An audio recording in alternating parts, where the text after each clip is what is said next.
all need to make smart decisions with our money. The Long-Term Investor podcast shows you how by distilling complex financial matters into easily digestible lessons. And now, here's your host, Chief Investment Officer at PlanCorp and the author of Making Money Simple, Peter Lazaroff. Welcome to The Long-Term Investor, proud member of the Retirement Podcast Network. In the realm of investing, there may not be anything more seductive than picking a winning stock. And not just any stock that goes up, but one that doubles time and again.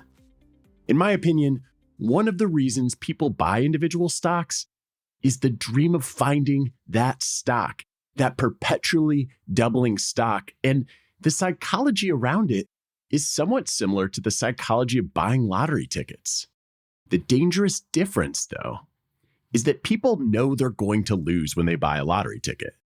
Stocks, on the other hand, provide a far greater sense of control over our own destiny, which unfortunately is simply an illusion, and one that the financial media and even the brokerage apps and websites seek to enforce.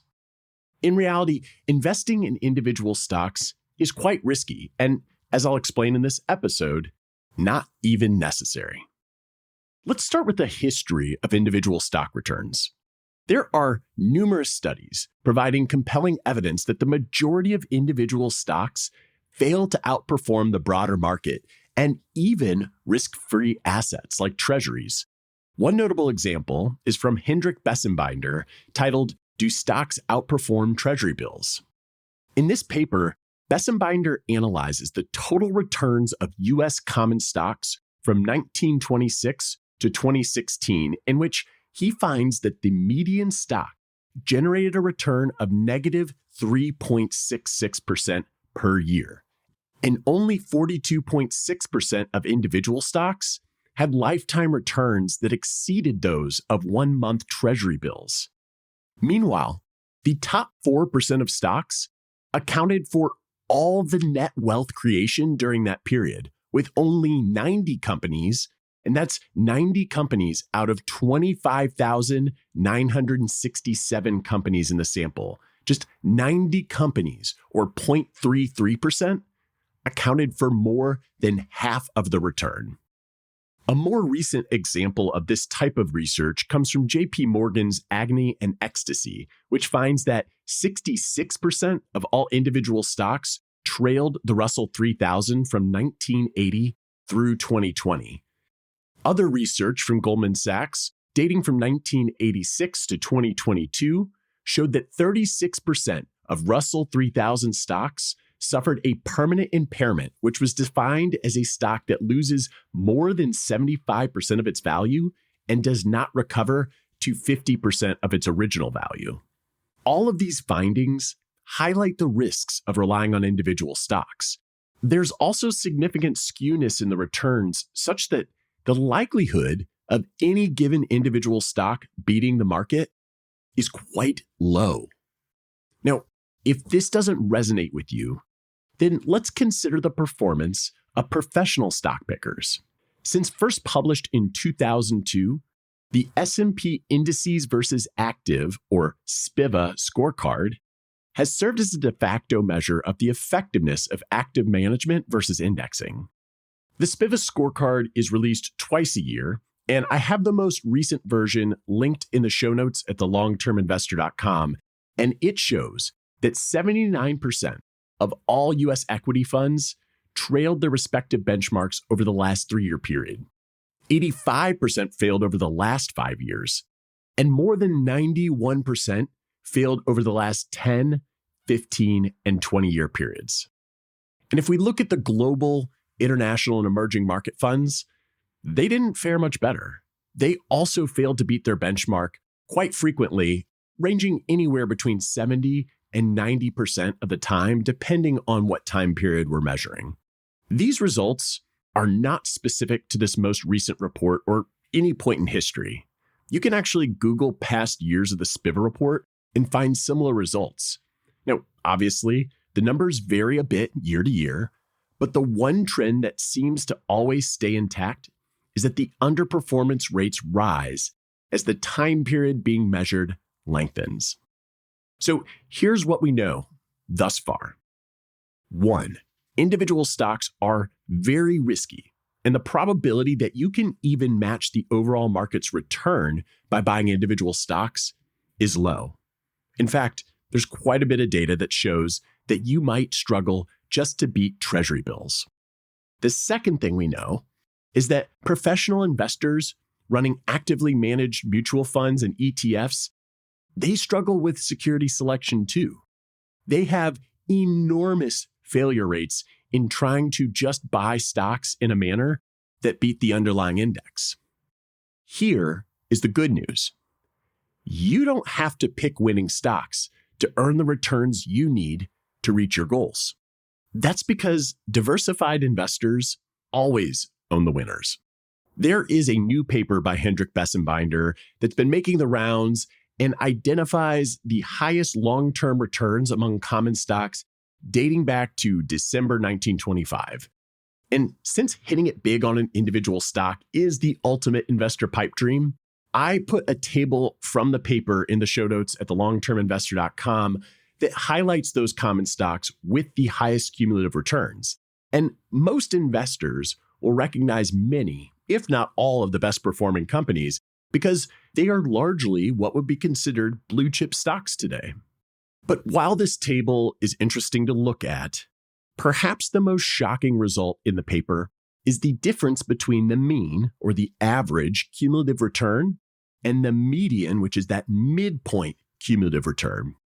And when you go back to 1926, the average cumulative return on an individual stock was just under 23,000%. Now, going back to 1926, that's about 100 years, and this is a cumulative return that is compounding. So trust me when I say 23,000 sounds like a big number, but over that long a period, it really isn't.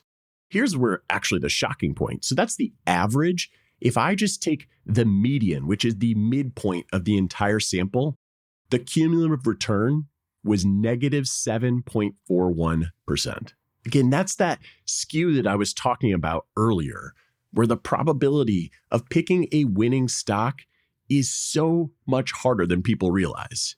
But again, the good news is that if you're broadly diversified and own something like the total US stock market index, you own and benefit from any given stock that delivers outsized returns. Proponents of diversification, including myself, often will highlight the benefits of diversification, such as preventing a catastrophic loss in one investment that materially impacts your portfolio. But the other benefit of broad diversification, particularly when you own the entire market, is that you effectively know that you will not miss out on the winners. And look at any of the largest companies in the US right now. If you're holding a total US stock market index fund right now, you own a meaningful weight in these companies.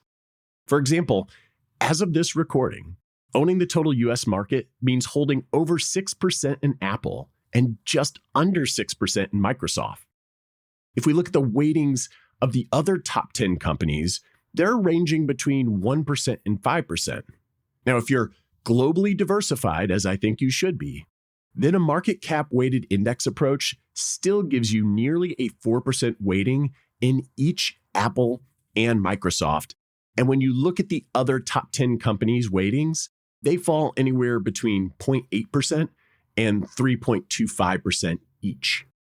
And in both of these circumstances, US versus global, those are not insignificant weights, and they leave you well positioned to benefit should those companies continue to deliver outsized gains that made them the largest companies in the first place.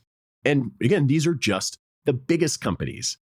I have included a table in the show notes at thelongterminvestor.com of the top performing stocks over the last 10 years, and many of them are not mega cap household names. And there's also a link to the source of this chart, which shows you the best performing stocks over the last 5 years, over the last 1 year.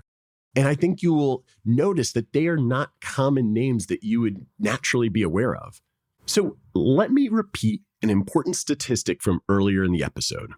The top 4% of stocks accounted for all of the net wealth creation going back to 1926. And only 90 companies, or 0.33% of stocks, accounted for more than half of the return.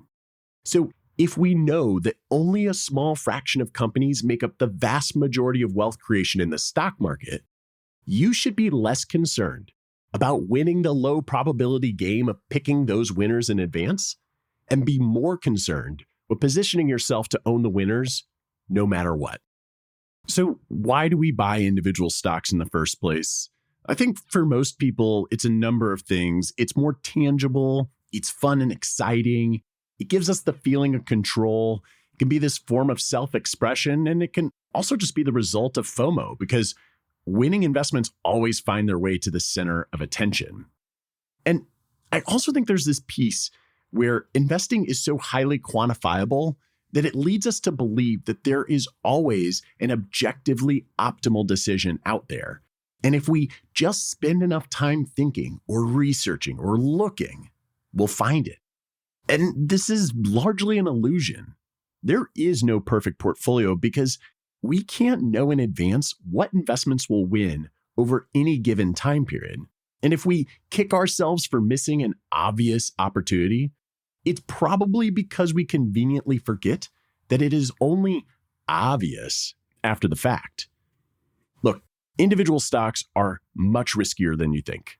Not only that, but picking winners is so difficult that even professional investors whose explicit objective is to do that consistently, they too fail to meet their objective. And when you boil it down to its simplest, first principle level, the purpose of investing is to grow your wealth at a rate that is greater than inflation without taking undue risk. So the next time that you're tempted to invest in an individual stock or feel like you missed out on outsized gains, remember that if you were a diversified investor, one, you probably didn't miss out because you had some exposure, and two, you did so by minimizing the chances of making an unnecessary mistake. Again, lots of resources, lots of links in the show notes today at thelongterminvestor.com. Be sure to visit there when you get a chance, and be sure to subscribe if you find this information helpful, and feel free to forward to a friend if you think they might too. Thanks as always for listening, and until next time, to long-term investing. Thanks for listening to the Long-Term Investor Podcast. To access free financial resources and submit questions to be answered on the show, visit thelongterminvestor.com. Peter Lazaroff is an employee of PlanCorp and BrightPlan. All opinions expressed by Peter and any podcast guests are solely their own opinions and do not reflect the opinions of PlanCorp or BrightPlan. This podcast is for informational purposes only and should not be relied upon as a basis for investment decisions. Clients of PlanCorp and BrightPlan may maintain positions in the securities discussed in this podcast.